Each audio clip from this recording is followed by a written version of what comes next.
Kalau orang keyakinannya lurus, bergantung kepada Allah, pasti Allah akan menolong dia. Seperti Allah Subhanahu wa taala menolong yang mulia Nabi Agung Muhammad SAW. Baginda Nabi itu dakwah itu menghadapi masalah dari segala arah. Dari sukunya orang, yaitu orang Quraisy, dari luar, dari Persia, dari Romawi, sampai dari jin. Jin pun ikut mengganggu Rasulullah SAW. Tapi Rasulullah diajari ini, hasbiyallahu la ilaha illa huwa alaihi tawakkaltu wa huwa rabbul arsyil azim. Semua dadal semua. Masalah beribu-ribu masalah, berjuta-juta masalah, dari segala arah masalah semua berubah jadi rahmat semuanya. Innal hamdalillah nasta'inuhu wa nastaghfiruhu wa nu'minu bihi wa natawakkalu alayhi wa na'udzu bihi min shururi anfusina min sayyiati a'malina man yahdihillahu fala mudilla lahu wa man yudlil fala hadiya lahu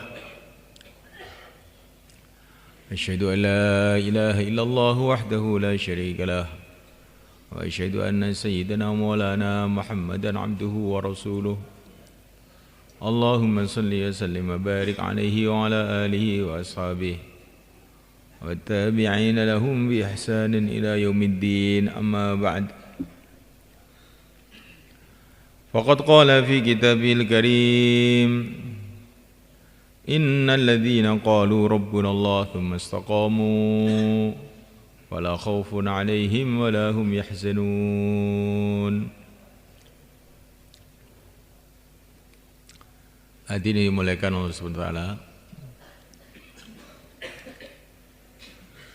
Derajat orang di sisi Allah itu adalah menurut keyakinan dia. Kalau keyakinan dia tulen, bersih, murni hanya kepada Allah, itulah orang yang mulia di sisi Allah.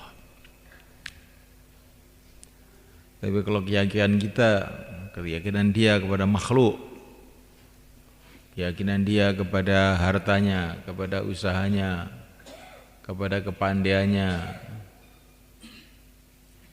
kepada teknologi, kepada selain Allah, maka dia ini adalah orang yang hina di sisi Allah. Dan sudah menjadi sunnatullah, sudah menjadi tertib Allah. Orang itu keyakinannya adalah menurut kesibukannya. Kalau orang itu sibuk dalam pertanian, maka nanti oleh Allah SWT itu akan ditampakkan manfaat-manfaat pertanian. Akhirnya dia keyakinannya kepada pertanian. Selagi saya masih bertani, ya masih jalan. Kalau pertanian saya gagal, hancurlah saya. Begitulah juga kalau orang itu sibuk dalam perdagangan, maka Allah SWT akan menampakkan kepada dia manfaat-manfaat perdagangan, sehingga yakinnya itu kepada perdagangan. Selagi saya masih dagang, ya saya akan bisa hidup dengan baik. Kalau saya tidak berdagang, habis saya. Kalau orang itu kesibukannya dalam jabatan, maka begitu juga Allah akan tampakkan manfaat-manfaat jabatan-jabatan itu, sehingga yakinnya itu kepada jabatan. Selagi saya masih jadi pejabat, beres. Kalau saya tidak jadi pejabat, wah bahaya, hancur saya. Nah, mulaikan Allah SWT, kalau orang itu sibuknya dengan Allah, hatinya ingat kepada Allah, lesannya cerita keagungan Allah, otaknya memikirkan keagungan Allah, seluruh anggota tubuhnya sibuk dalam taat kepada Allah, mencari ridho Allah, meninggalkan larangan-larangan Allah, itu kesibukan dia, maka nanti Allah akan buka jalan mengenal Allah. Sehingga akhirnya keyakinan dia kepada Allah. Ada apa saja kembali kepada Allah. Jika dia akan punya kefahaman semua dari Allah. Yang menggembirakan dari Allah, yang menyusahkan pun dari Allah. Maka supaya kegembiraan saya ini akhirnya menjadi kebaikan, saya harus kembali kepada Allah. Maka supaya kesusahan saya ini hilang, maka saya harus kembali kepada Allah. Masalah apa saja kembali kepada Allah. Lah inilah orang yang betul-betul sukses.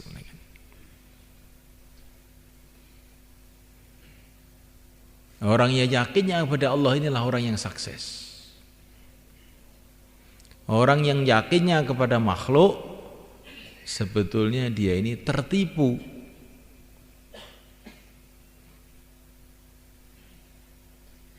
Sebetulnya dia ini dalam kesalahan dan kekeliruan. Karena semua makhluk itu hanyalah makhluk Allah. Tidak bisa apa-apa kecuali dengan pertolongan Allah. La ilaha illallah. Kalau orang dikasih cerita, Allah lah yang menciptakan langit, Allah lah yang menciptakan bumi, Allah lah yang menciptakan lautan, daratan. Maka ini semua orang itu enggak bertanya lagi, memang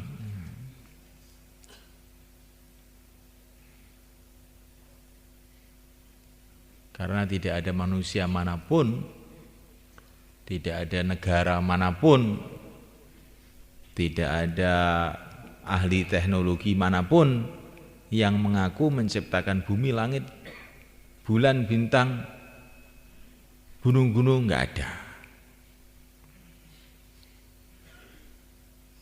Semua orang mudah paham perkara ini. Tetapi subhanahu wa ta'ala, kalau orang dikasih tahu bahwa manusia ini hidupnya semua dikendalikan oleh Allah, tidak bisa berbuat apa-apa tanpa Allah, raja-raja pun tidak bisa buat apa-apa tanpa Allah, semua makhluk tidak bisa berbuat apa-apa tanpa Allah, ini kadang-kadang masih mikir-mikir, apa ya betul begitu?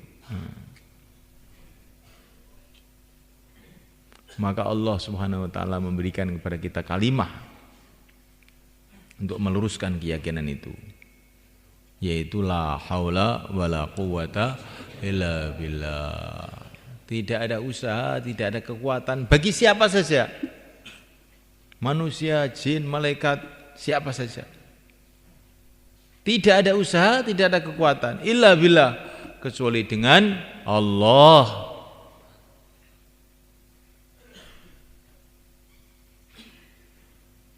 Ini kita ini tidak bisa apa-apa tanpa Allah. Mengedipkan mata saja tanpa Allah enggak bisa. Menggerakkan mulut kita tanpa Allah enggak bisa. Bahkan hati kita ini tidak bisa punya keinginan baik kecuali dengan pertolongan Allah. Wa ma tasyauna illa ayyasha Allah. Berkeinginan saja manusia itu enggak bisa tanpa Allah.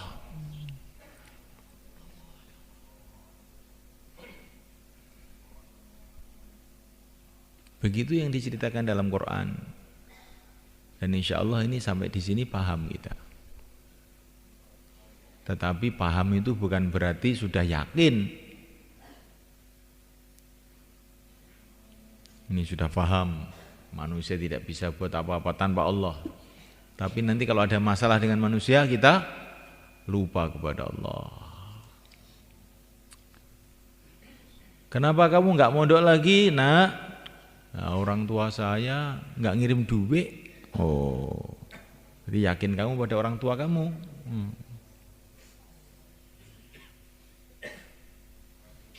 Yakin kamu pada orang tua kamu. Maka ini harus perbanyak la haula wala quwata illa billah.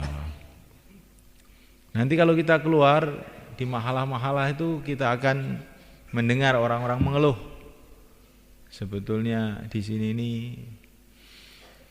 saya sudah usaha banyak karkun di sini, tapi karena takmir masjidnya tidak paham, Pak Lurah tidak paham, Pak Kiai pun marah, maka amalan tidak hidup.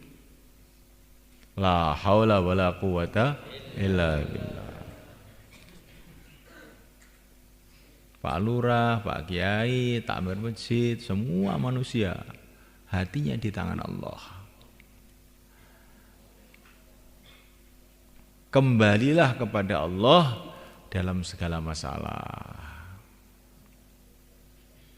Kalau kita dakwah, orang-orang menentang, fa in tawallau faqul hasbiyallah la ilaha illahu alaihi tawakkaltu wa huwa rabbul arsyil azim. Kalau orang-orang berpaling, hai Muhammad, orang-orang menentang, katakan hasbiyallah, cukup Allah. Alaihi tawakkaltu, hanya kepada Allah aku bergantung. Wa huwa rabbul arsyil azim, dialah Allah, Rabbnya arasy yang agung.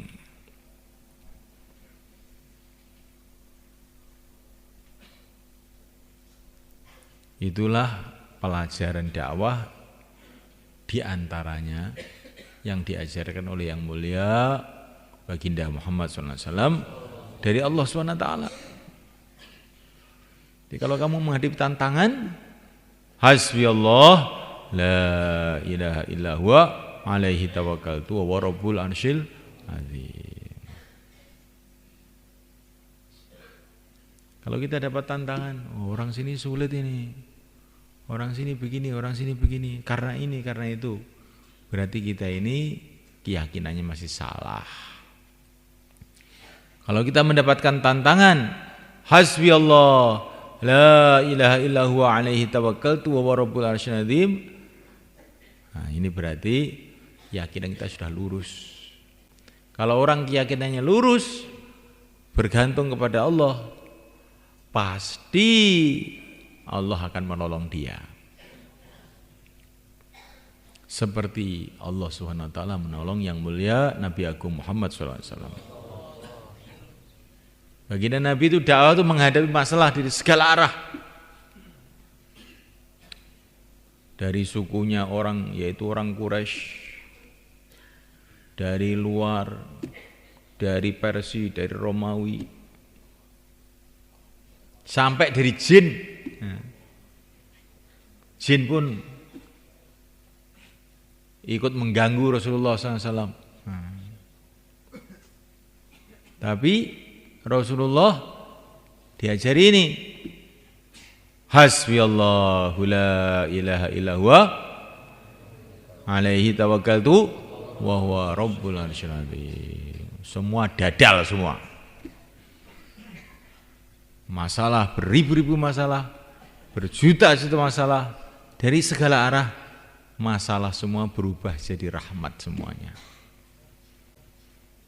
Musuh-musuh jadi teman yang memang dikehendaki oleh Allah dapat hidayah. Yang tidak hancur.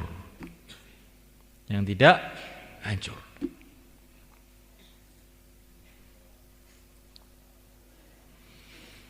Nah ini kita belajar mau keluar jalan Allah untuk belajar itu. Ada masalah kembali kepada Allah. Baik masalah dengan orang yang sudah kenal dakwah, masalah dengan orang yang belum kenal dakwah, masalah dengan orang kafir, masalah dengan Amerika, Cina, Belanda, demit, setan, peripayangan. Hasbiyallahu la ilaha illa huwa alaihi tawakkaltu wa rabbul arsyil azim. Semua. Kalau masalah itu dengan karkun itu pun tidak bisa buat apa-apa tanpa Allah. Katakanlah hasbiyallahu la ilaha illa huwa alaihi tawakkaltu wa rabbul arsyil.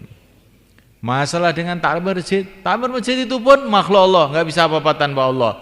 Hasbiyallahu la ilaha illa huwa alaihi tawakkaltu wa rabbul arsyil.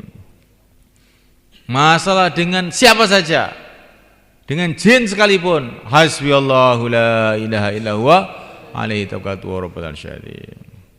Masalah dengan istrinya, gimana? Istri itu makhluk atau bukan toh? Makhluk ya. Hasbiyallahu la ilaha illa huwa alaihi tawakkaltu wa rabbul arsyil.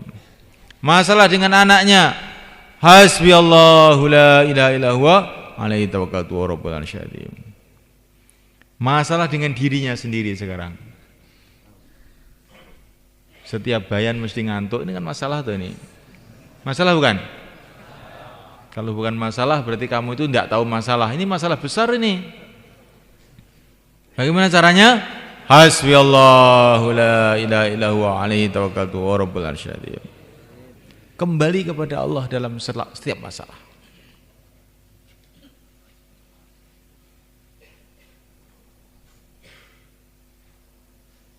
Tadi ada orang laporan. Mana tadi orang Purwodadi, mungkin masih di sini orangnya. Masih ada nggak? Orang Purwodadi? Nggak ada. Itu saya dakwah orang-orang kampung marah. Masjid saya mau dibongkar. Loh, masalah dari mana itu?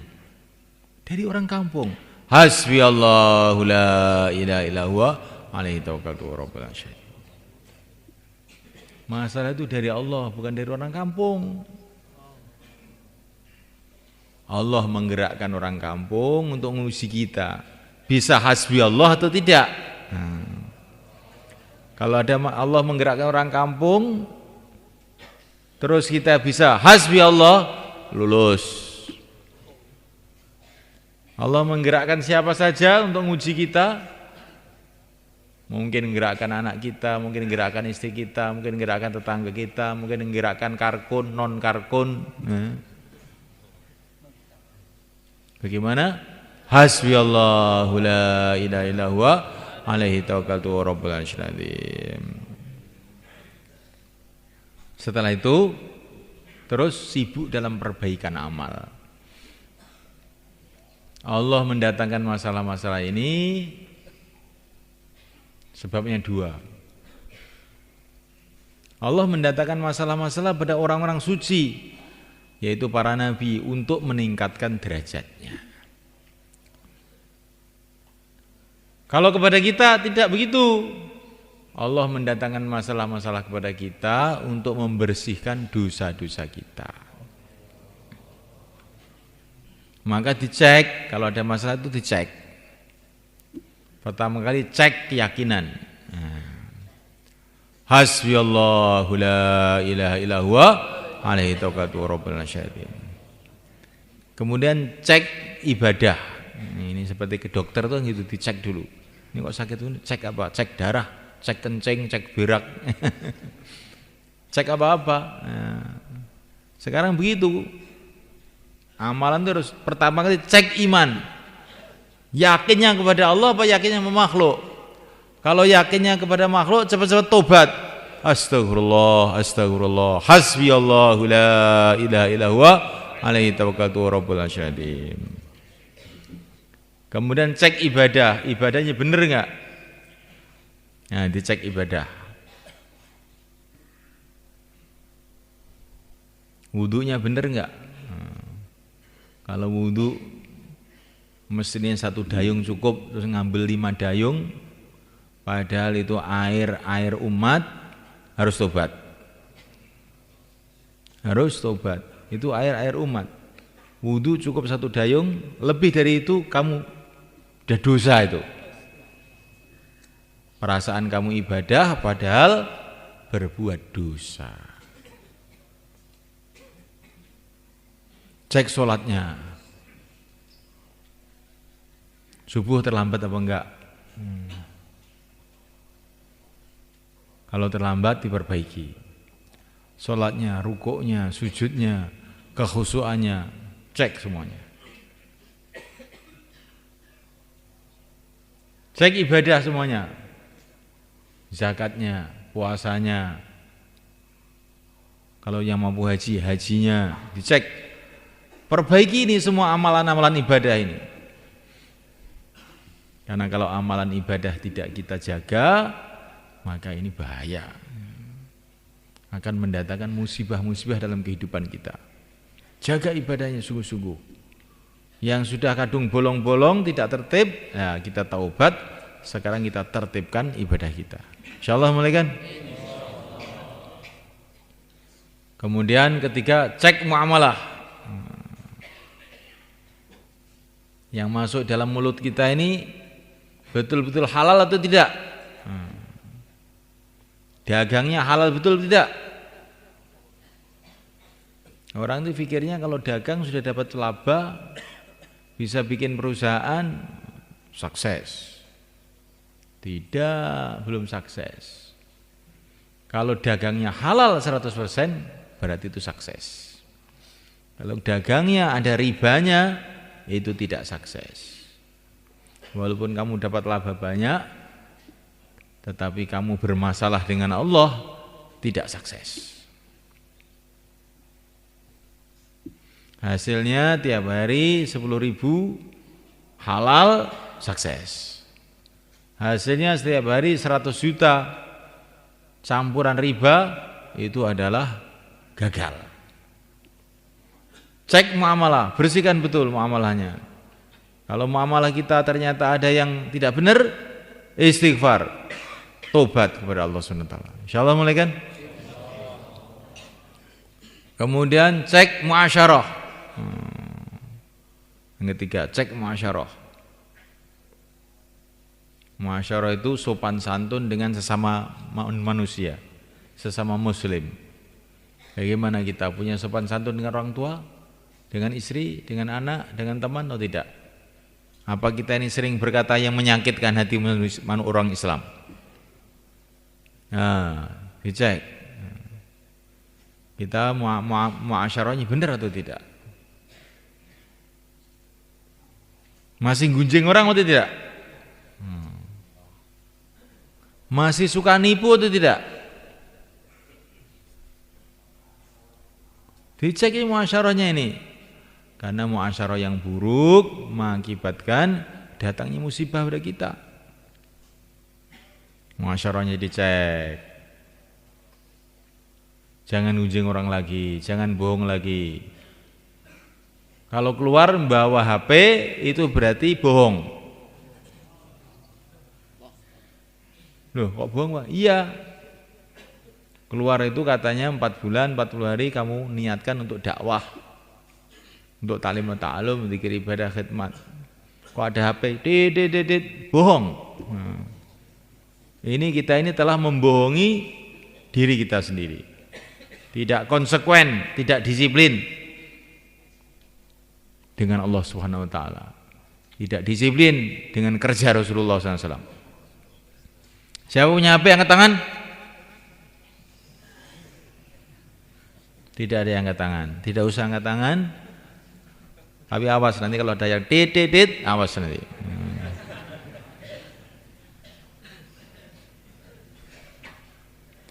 Kita keluar ini mau belajar hubungan dengan Allah, bukan mau belajar ngapalkan nomor HP. Kita mau belajar nomor-nomor langit itu apa? Bagaimana itu nomor langit itu? Katanya Maulana Umar, nomor langit itu yang pertama, yang paling penting itu 2, 4, 3, 4. Nah, itulah sholat imam waktu.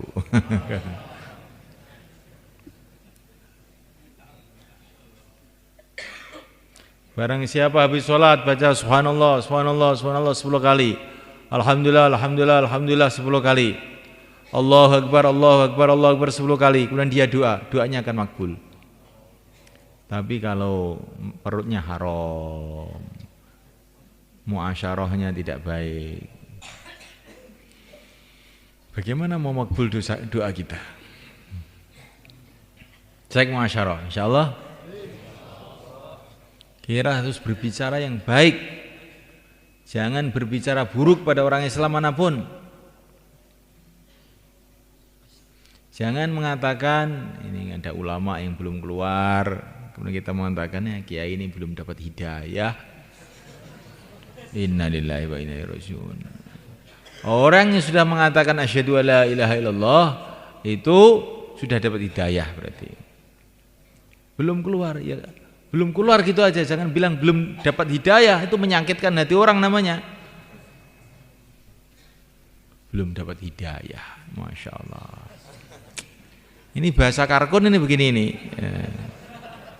Makanya doanya enggak makbul. Ya.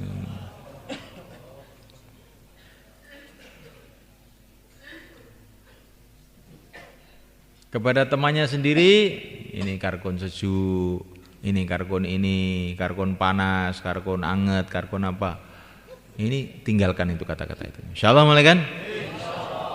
Dan kata-kata karkun itu sendiri tinggalkan. Karena itu kata-kata itu akan memecah belah umat, seolah-olah kita ini kelompok tersendiri. Tidak. Orang yang sudah pernah keluar, orang yang belum pernah keluar, gitu aja. Jangan bilang karkun apa karkun itu. Syekh Ilyas rahimahullah ditanya, ini gerakan kamu itu namanya apa? Tidak ada namanya. Kalaupun boleh dikasih nama, ini namanya belajar memperbaiki iman, memperbaiki amal. Nah, itu aja. Jangan dibiasakan ngomong, ini jamaah tabligh ini, sudah ikut jamaah tabligh belum kamu tuh? Jamaah tabligh ini zaman Nabi apa ada jamaah tabligh gitu. Tabligh ada, loh jamaah tabligh ini enggak ada. Kita inginnya seluruh umat Islam semuanya tabligh semua. Bukan mau bikin jamaah tabligh. Insyaallah mulai kan? Kata-kata yang bisa menjadikan kita ini terpisah dengan umat, ini kita jauhi sebenarnya kan. Laqad ja'akum rasulun min anfusikum. Ini Allah mengenalkan nabinya kepada umat. Ini Muhammad ini dari kalangan kamu sendiri. Nah, kita pun harus begitu semuanya kan. Bagaimana kita ini dengan seluruh umat Islam itu menyatu seperti kalangan sendiri. Bagaimana kita bikin suasana di kalangan orang-orang yang sudah dakwah ini bahwa para ulama itu semua ulama kita. Bagaimana kita buat suasana di kalangan para ulama bahwa orang-orang dakwah itu murid-murid saya itu Gak apa-apa, insya Allah gak apa-apa. Itu murid-murid saya, sering ke tempat saya. Itu yang dikehendaki para masyayikh itu begitu. Insya Allah mulai kan? Jangan sekali-kali kita bikin kelompok. Ini akan jadi musibah kepada kita. Karena yadullah ma'al jamaah, kita ini dengan seluruh umat Islam itu harus berjamaah. Seluruh umat Islam di mana saja kita cintai mereka sesuai dengan tingkatannya masing-masing. Orang baru asyhadu alla ilaha illallah wa asyhadu anna Muhammadar Rasulullah harus kita cintai. Kalau dia sholat, maka cinta kita harus kita tingkatkan. Kalau dia mau zakat, cintanya harus tambah. Kalau dia ulama, cintanya harus tambah. Kalau dia orang takwa, cintanya harus tambah. Sesuai derajat agamanya masing-masing. Insyaallah mulai kan? Ini muasyarah. Kemudian yang terakhir, cek akhlak. Cek akhlak. Saya ini masih ada akhlak itu sikap hati. Tawadhu, ya, merasa orang lain itu lebih baik, apa saya itu merasa saya lebih baik. Kalau saya merasa saya lebih baik berarti saya ini sombong. Orang sombong enggak akan dapat nusratullah. Itu lebih baik dari saya, itu lebih baik dari saya. Sampai yang ngantuk tidur itu pun lebih baik dari saya. Karena dia malam banyak tahajud sehingga akhirnya tidur. Atau karena dia sangat cerdas sehingga sudah hafal semua, sehingga tidak mau dengar. Itu lebih baik dari saya. Insya Allah. Kalau ada orang tuh kelihatan kepalanya berat sehingga terus ditaruh di bawah, terus ini orang lebih baik dari saya. Ini berarti otaknya banyak sehingga terasa berat ini kepalanya. Ilmunya ini banyak ini. Kalau saya ilmunya sedikit maka enteng kepalanya. Begitu. Ini untuk santri khusus ini, orang-orang kampung jangan marah, ini untuk santri khusus. Memang santri kalau tidak dibinikan nggak paham.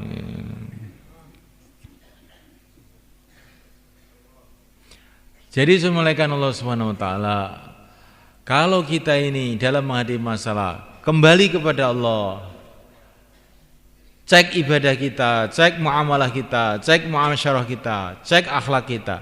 Apapun masalah yang kita hadapi, akhirnya selesai.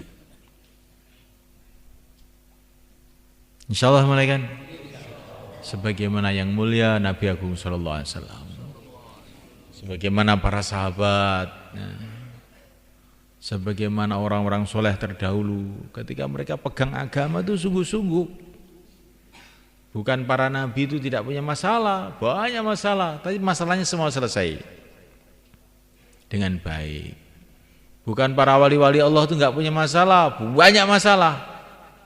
Asyaddun nasi bala'an al-anbiya tsummal amsal tsummal amsal. Para nabi itu masalah paling banyak. Kemudian orang-orang yang mulia-mulia pengikut mereka itu yang paling banyak masalah. Tapi ketika mereka dalam menghadapi masalah kembali kepada Allah, perbaikan amal, akhirnya semua masalah selesai. Insyaallah kita niat belajar semuanya.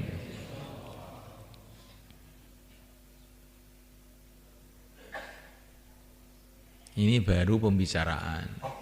Prakteknya nanti di dalam kita keluar di jalan Allah.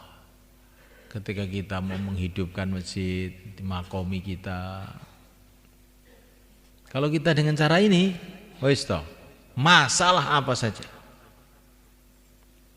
yang digambarkan oleh Sayyidina Abdullah bin Abbas, orang yang berpegang dengan agama, kalaupun bumi jadi besi, langit jadi tembaga, kemudian langit ditimpakan ke bumi, maka ada jalan keluar juga, katanya. Akan ada jalan keluar juga. Amalan-amalan yang kita buat sekarang itu akan dijadikan oleh Allah asbab datangnya nusratullah untuk waktu-waktu yang akan datang.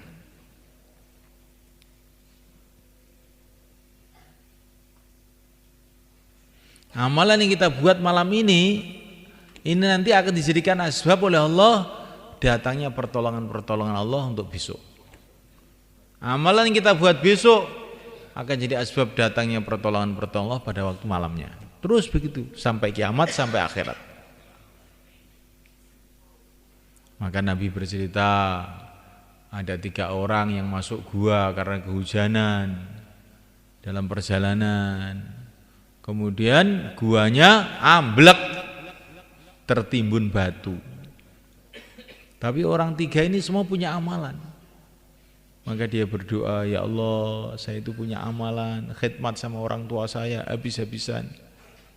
Ringkasnya begitu panjang ini. Kalau amalan saya ini engkau terima ya Allah, bukalah pintu gua ini. Batu yang menutup gua ini engkau buka. Maka kretek, terbuka sedikit. Yang satu, ya Allah, saya dulu mau berbuat zina ya Allah, saya sudah bayar mahal. Tapi ketika mau berbuat zina, teringat engkau enggak jadi.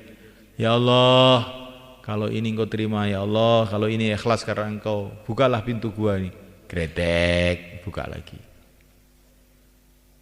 Satu lagi doa, ya Allah, saya dulu punya buruh ya Allah, dia punya uang di tempat saya, uangnya saya jaga, saya kembangkan sehingga jadi banyak dan semua saya serahkan sama dia. Ya Allah, kalau ini ikhlas karena engkau, bukalah pintu gua. Kretek, keluar.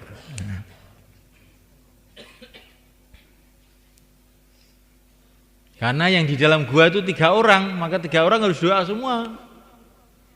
Karena dalam jamaah kamu itu 10 orang, maka 10 orang harus doa semua. Jangan ini 2 orang doa, yang lain tidur ngorok ke warung.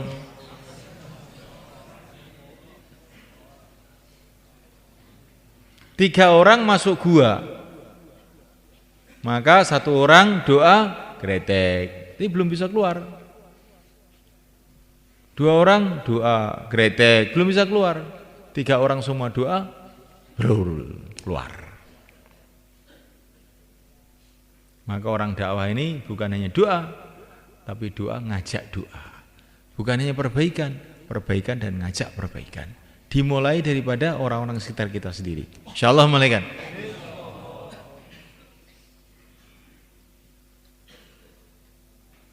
Ini di dunia begitu itu. Dulu itu ada santri orang Banyuwangi sana loh. Sekarang juga masih hidup, juga sudah keluar 4 bulan insyaallah. Dia ini punya amalan. Setiap malam dia baca doa Hizb Bahar, ya Ali, ya Azim, ya Halim, ya Alim, yang dimana doa ini termasuk bagian dari doa-doa para sahabat ala Ibnul Hadrami.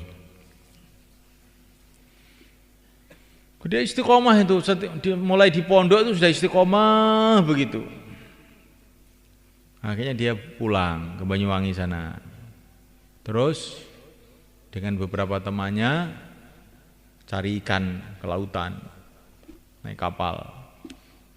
Di tengah lautan kapalnya pecah. Semua temannya habis nggak tahu kemana. Tapi dia itu tahu-tahu ingat-ingat sudah di pantai tidur. Loh, saya kok tidur di sini tadi bagaimana? Bagaimana kapal saya? Bagaimana teman saya? Temannya kapalnya sudah habis. Wassalam. Ini dia selamat. Ini barokahnya menjaga amalan. Bukan kalau sudah dapat masalah baru Allahumma, bukan begitu.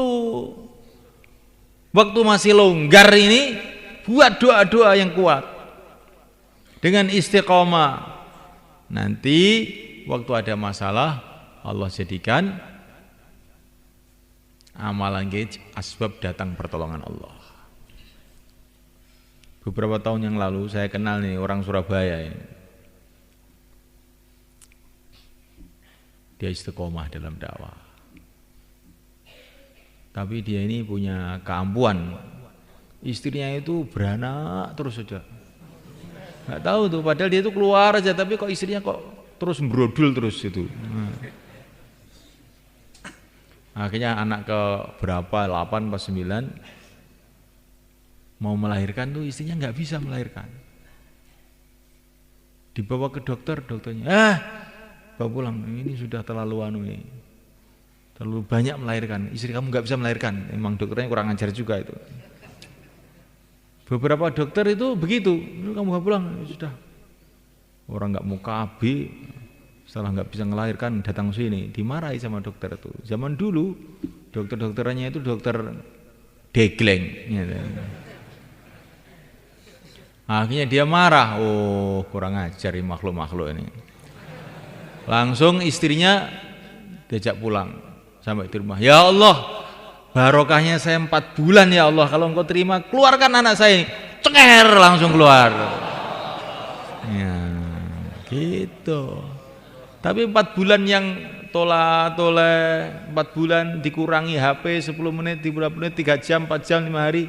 Itu apa yang 4 bulan itu? Siapa punya HP angkat tangan? Amanahkan, jangan dibawa keluar. Insyaallah nanti dihitung malaikat bukan keluar 4 bulan. Selagi masih bawa HP tidak dihitung keluar 4 bulan oleh malaikat, kira-kira itu. Saya bukan malaikat masalahnya ya. Karena waktu kita ini untuk dakwah, untuk taklim ta'allum, untuk ibadah, untuk islah diri, itu namanya nyolong waktu yaitu.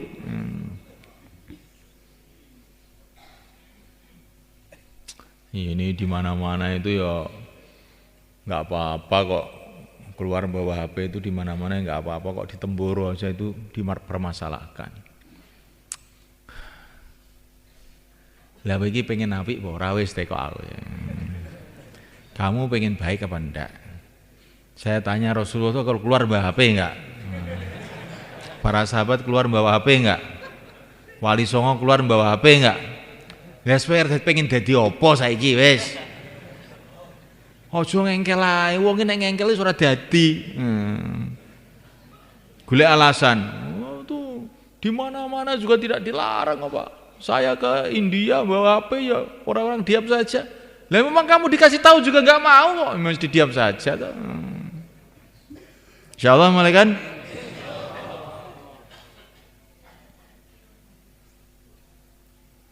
Jadi para masyayikh itu ngurus orang yang bawa HP itu juga sudah kesel, sudah capek, akhirnya diem dong capek. Ya. Tapi bukan berarti baik.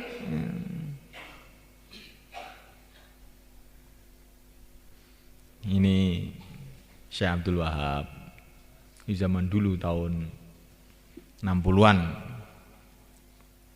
markas Rewin itu belum ada listrik, pakai lampu kecil-kecil gitu. Dan zaman itu tuh ulama-ulama zaman itu tidak suka dengan listrik zaman itu. Karena mereka tahu kalau listrik datang, nanti televisi datang, ini datang. Sehingga markas Rewin itu nggak ada listriknya, pakai lampu teplok itu aja. Akhirnya Syekh Abdul Wahab itu datang kepada Maulana Yusuf, Syekh, bagaimana kalau markas Rewin itu dikasih listrik? Susah Syekh kalau nggak ada listrik itu. Ada tamu sini gelap, terus pasang itu lampu teplok, wis repot. Orang luar negeri juga sudah banyak. Kepanasan, nggak ada kipas. Maka Syekh Yusuf tersenyum. Ya boleh saja pakai listrik, tapi saya ingin cerita dulu. Ini ada satu negara. Zaman dulu itu dongengnya anak kecil sebetulnya, tapi itu untuk perumpamaan. Bukan betulan ini, dongeng. Ada anak kecil, ada satu negara. Di situ ada kiainya. Kiai itu bilang, ini negara ini sudah beberapa tahun tidak hujan. Tidak ada hujan di negara ini. Kekeringan di mana-mana. Tapi sebentar lagi akan ada hujan. Tapi hujan ini bahaya. Siapa saja yang minum air hujan ini, dia akan jadi gila. Sebentar lagi ada hujan. Maka kiai ini pun cerita sama rajanya, sama menteri-menterinya, termasuk perdana menterinya, dikasih tahu, ini akan ada hujan, siapa yang minum air hujan itu langsung gila. Akhirnya betul datang hujan. Datang hujan, semua rakyat senang minum semua. Ya. Akhirnya rakyatnya gila semua. Ya. Yang tidak gila cuman 2 orang, rajanya sama perdana menterinya. Semua sudah gila semuanya karena minum air hujan itu. Maka akhirnya perdana menteri pun datang pada raja, tuan raja, sekarang seluruh negara sudah gila semua. Yang tidak gila cuma saya dengan kamu. Terus bagaimana ini? Wah, gak punya teman kalau gak gila kita. Udah minum aja lah bareng-bareng biar gila semua aja. Itulah keadaan kita sekarang itu semua kan. Sebetulnya tahu kita ini kalau televisi itu nggak baik, HP itu tidak baik, sudah tahu. Tapi nggak ada temannya. Gimana ya, ikut gila aja bareng-bareng. Halo. Begitulah keadaan kita sekarang itu semua kan. Karena kebatilan itu sudah begitu merajalela, akhirnya kebatilan itu sendiri sudah kita anggap barang biasa. Biasa nggak apa-apa kan, hanya alat komunikasi, nggak apa-apa. Televisi kan kita cari beritanya saja. Kan biar tahu berita dunia, nanti bisa kita dakwah ke sana, biar tahu keadaan umatnya. Nggak apa-apa. Lama-lama umur kita dirampok sama televisi itu, sama radio, sama koran, sama majalah, habis umur kita. Anak-anak kita pikirannya jadi nyeleweng kemana-mana gara-gara itu. La ilaha illallah. Kita belajar. Syekh Amul Hasan ini fatwa rahasia ini ya. Syekh Amul Hasan itu orang tua kita di India yang wafatnya tahun 96, Hadraji, ini amirnya tabligh zaman itu. Beliau mengatakan selagi kita tidak mau meninggalkan televisi, radio, koran, majalah, HP, ini saya tambahi kalau HP-nya ini, waktu itu belum ada HP,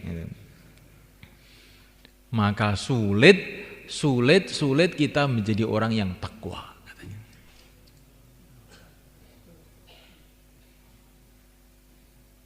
Insyaallah mulai kan? Lah kita ini ingin takwa apa tidak? Kalau ingin takwa kita tinggalkan barang-barang yang ganggu pikiran kita ini. Terutama dimulai dari kita keluar ini. Insyaallah mulai kan? Lah kalau sudah takwa, wa may yattaqillah yaj'al lahu makhraja wa yarzuqhu min haitsu la yahtasib. Allah akan kasih jalan keluar dari seluruh kesulitan kita. Kalau dakwah ada kesulitan akan selesai. Ngaji ada kesulitan ngaji pun akan selesai. Ngapalkan Quran ada kesulitan, masalah itu pun akan selesai. Apa saja kesulitan dikubur pun selesai, di padang mahsyar pun selesai, sampai kita menghadap pada Allah di surga Allah.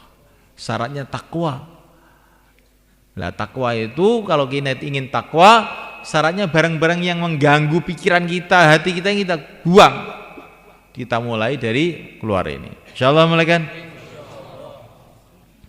Ini maksudnya kita keluar ini barang-barang yang ganggu hati kita sehingga hati kita lupa kepada Allah, kita buang. Yang mengganggu pikiran kita sehingga kita ini mikir dunia saja, nggak mikir akhirat, kita buang. Itu maksudnya kita keluar begitu.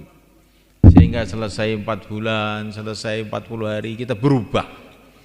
Jadi orang yang takwa, senantiasa ingat kepada Allah, meninggalkan seluruh maksiat, senantiasa taat kepada Allah. Akhirnya doa-doa makbul, barokah datang dari segala arah. Itulah maksudnya. Iki bayan apa nyeneni wong to jane? Loro-loro nih. Yo bayan yo nyeneni. Ini bayan nggur bayan sing lembut-lembut tok wis gak ning peningkatan nih. Gitu. Ini bayi dikasih susu cocok. Nah ini sudah umur 40 tahun, 50 tahun kasih susu aja. Kasih sambel sekarang. Insyaallah mulai kan? Kalau tidak nanti kita ditipu oleh syaitan. Perasaan kita ini sudah baik, saya sudah 4 bulan loh. 4 bulannya 4 bulan bagaimana? Di pondok itu ada orang 10 tahun, ini juz amma juga nggak hafal.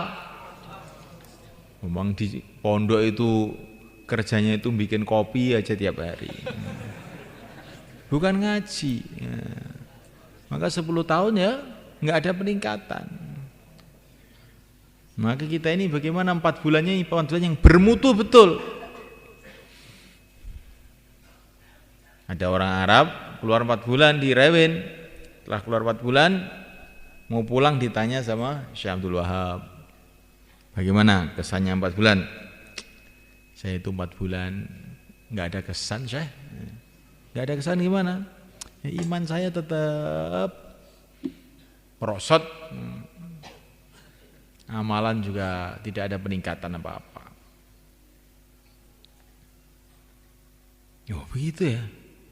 Asyik. Kamu tiap hari jauh lah enggak? Ya kadang-kadang insya Allah, kadang-kadang tidak saya. Taklim bagaimana? Tiap hari taklim? Ya kadang-kadang taklim, kadang-kadang tidak. Sholat jamaah? Ya kadang-kadang iya, kadang-kadang tidak. Tahajudnya bagaimana?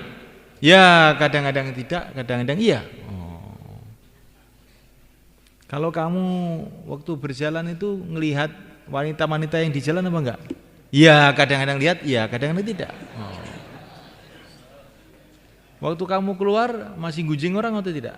Ya kadang-kadang juga iya, kadang-kadang tidak.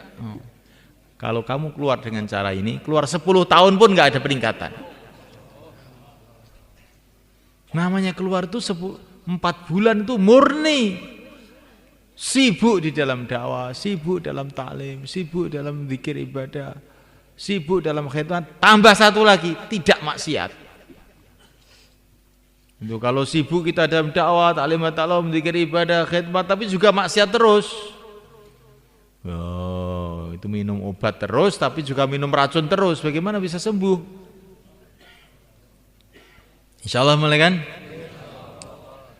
Masya Allah.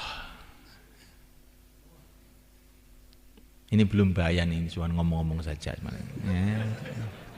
Siapa yang diajak ngomong itu pertama kali ya diri saya sendiri. Ini bukan saya itu mencaci maki bapak-bapak, bukan. Ya.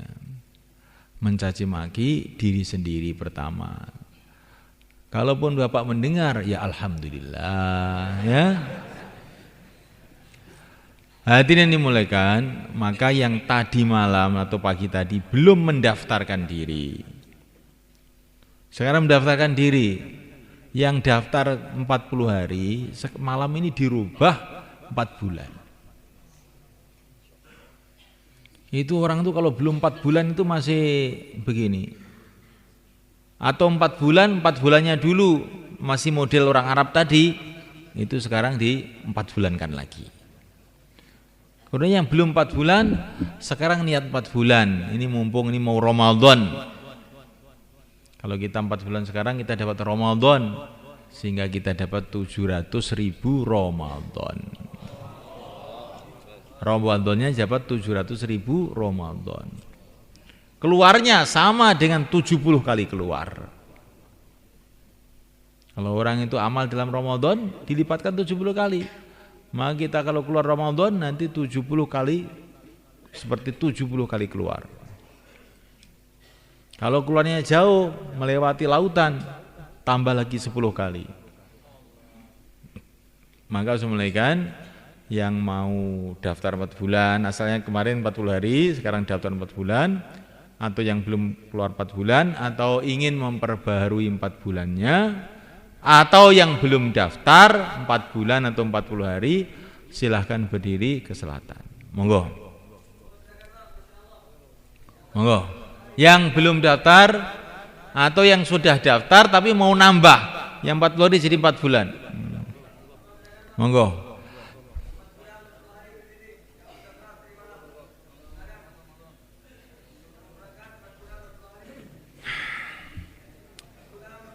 Bona, ndang cepet mau nih, bismillah.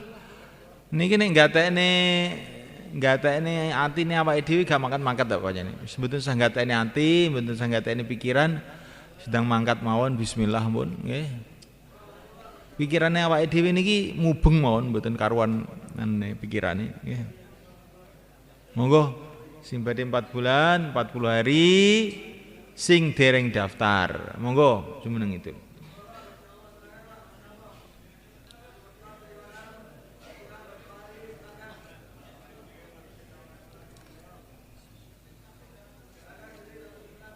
Empat bulan atau 40 hari sing dereng daftar jumeneng idul monggo.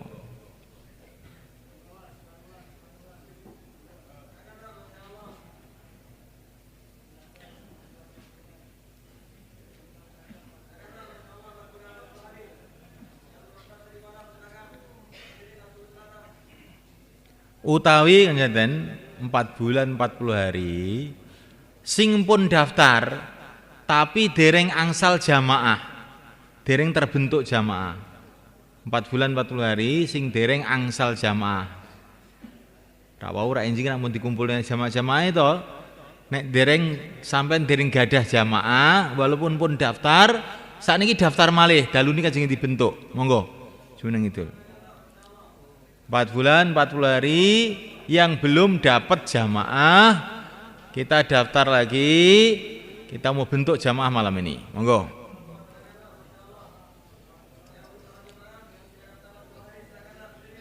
Oh, masya Allah sih kayak insya Allah. Monggo.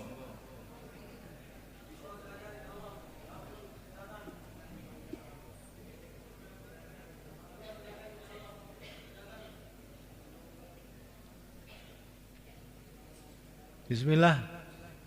Ngentosi napa? Ngentosi malaikat Israel? Nah. Ngentosi napa? Ngentosi kiamat? Ngentosi napa cobi? Urusan ngamal nih langkung cepet, langkung sae. Monggo. Niki sedaya mau daftar berarti niki. Mun.